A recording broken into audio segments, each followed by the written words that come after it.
আমি কি কারো পাকা ধানত মই দিছি কদিন পাকা ধানত মই দিলে তা হলো যে মানুষ আমার কিছু করবে আমি সহ্য করবো পাকা ধানত মই দেয়নি কিচ্ছু দেয়নি মানুষ খালি সবসময় আমার সাথেই লাগবে আমি কি করবো কও আমি শখ করে কালকে কলেজের গেছি কলেজের যায় সে প্রিন্সিপাল আমার দিকে তাকে আছে কলেজের গিয়ে ঢুকতে কি না ঢুকতেই তাকে আছে আমার কি আমার দিকে তাকে আছে কি শোক তাকে থাকবে লেখো আমি কি ওই প্রিন্সিপালের পাকা ধানত মই দিছি লেখো মই দিলে তো টাকা থাকবো নাকি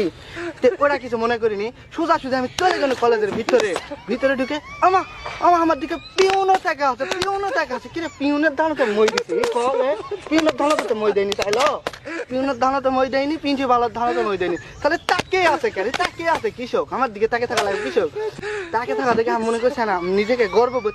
গর্ববোধ মনে করেন যে আমার দিকে মেয়েটাকে আছে রে মেয়েটাকে আছে তাহলে আমার কপাল ভালো নয় তো ওই জায়গা থেকে আমি ভিতরে গেছি যাই দেখি যে ঘন্টা দেয় না দপ্তরি ওই আমার দিকে তাকে আছে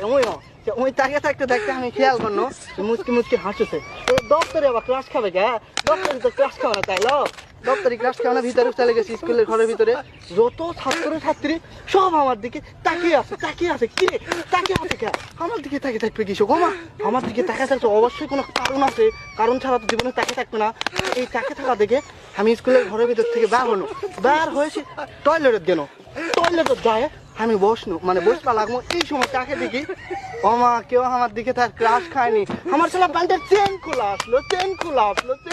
আমি বুঝিনি কেউ আমার মান সম্মান সব শেষ আমি মনে করছিলাম সবাই আমার দিকে ক্লাস খাচ্ছে